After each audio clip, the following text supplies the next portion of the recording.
So, Panger, we just heard from Cam Neely, and of course, we're going by the press conference here with Brendan Shanahan and Kyle Dubas, and a much different feel, much more positive feel here coming out of theirs, despite being disappointed out of the first round. And then Cam Neely says, yeah, you're not getting that same message out of me. We're contemplating everything here. And he said it in his press conference that Bruce Cassidy is a good coach. But I think Brendan here alluded to, we're not making a change for the sake of making a change. And I think Cam Neely gave us the impression that maybe we might make a change just for the sake of making a change. How do you see both sides of this?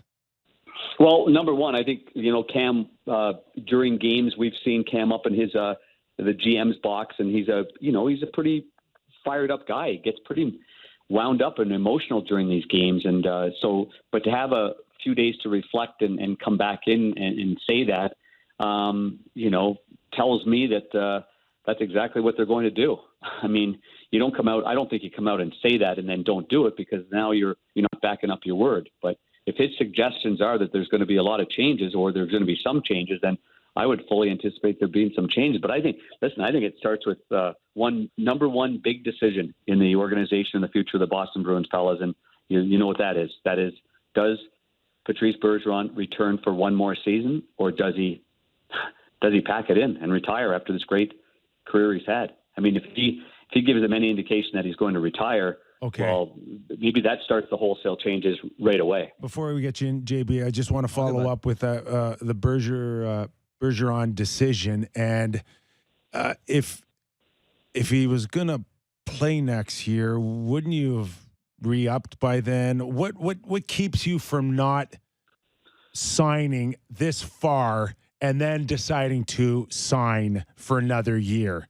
Is it finding out if a certain coach is going to be back, or if certain players are going to be back, or if you're buyers or sellers, or am I coming to work with young kids, or am I coming back to win a cup next year?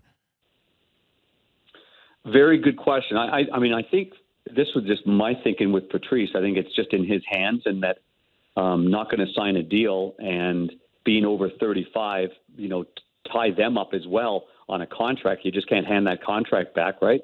I mean, I would say that he's going to do some thinking, and if he decides to return, then they sign him to a deal, a 1-year deal, and if he doesn't, then I'm sure he'll give them. This is me, Kipper. He seems like just such an honorable guy, just such a stand-up, incredible guy, that he's not going to hang them out to dry. I think he'll make that decision one way or the other, and not put them in a bad spot cap-wise. But can you imagine the hole? If you imagine that hole, right? Holy! Yeah, he might win the Selke. They already missed Krejci, and I like Krejci, but Krejci's nowhere near Bergeron. So they've lost the both-headed monster there if he does end up retiring. Kip, are you good if I turn the page from Boston? Oh, buddy. Okay. I want to talk about the series that you're on right now, Panger, and get your thoughts. Game one.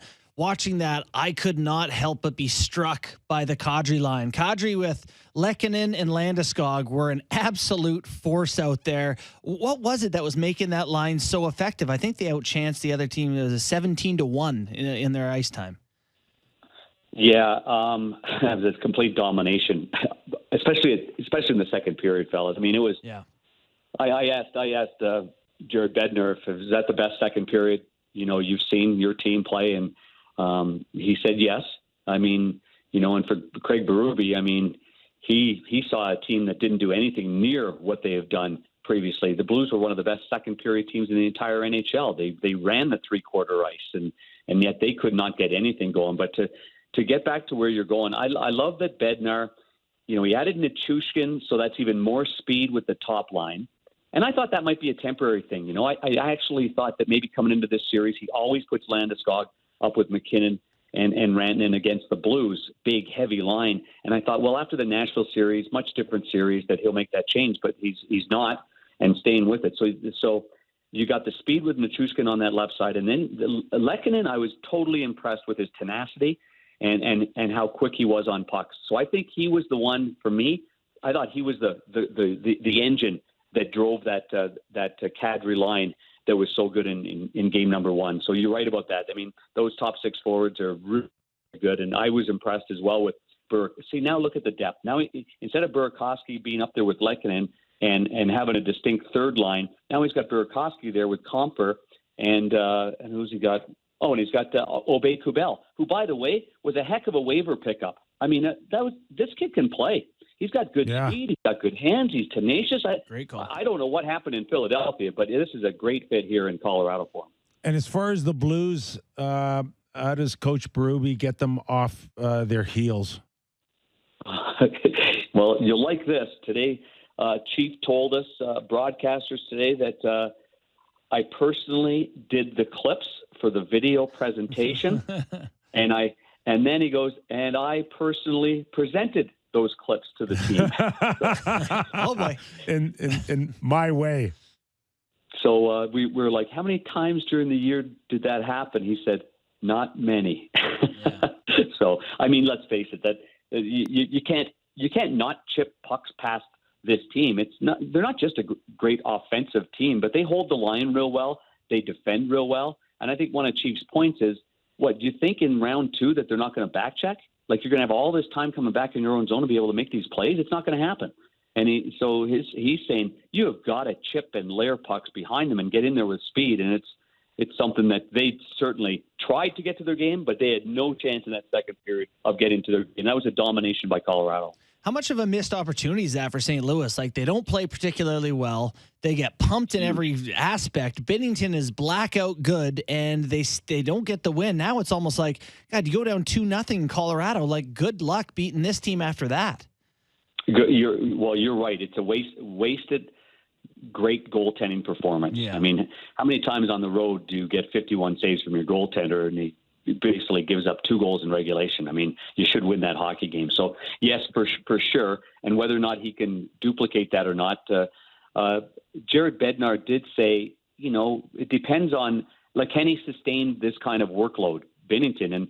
And he was like, well, it depends on what kind of shots they are. Like, sometimes a goalie can get 30 shots and it's really heavy, a lot of power plays, a lot of post to post, a lot of traffic in front. So that'll be a telltale sign. But I watched Binnington this morning, looked razor sharp on the ice for about 20 minutes, looked good, and then got off the ice, which is always the key. Don't waste any more energy than you have to, because I'm sure he was a little bit sore yesterday, especially his left shoulder. And I'm not saying there's an issue with it, but I would imagine, because I made a couple of those saves where you've got to lean back. You remember the one on Eric Johnson where he fanned on it, but he got enough on it, and Binnington had to get to his left, and he jammed his shoulder on the ice. So I'm sure he was a little sore in a number of different areas to be able to rebound back. But at the other side of it, I thought Kemper, he didn't have to play great, but he made some pretty good saves in net for them in his return to the lineup.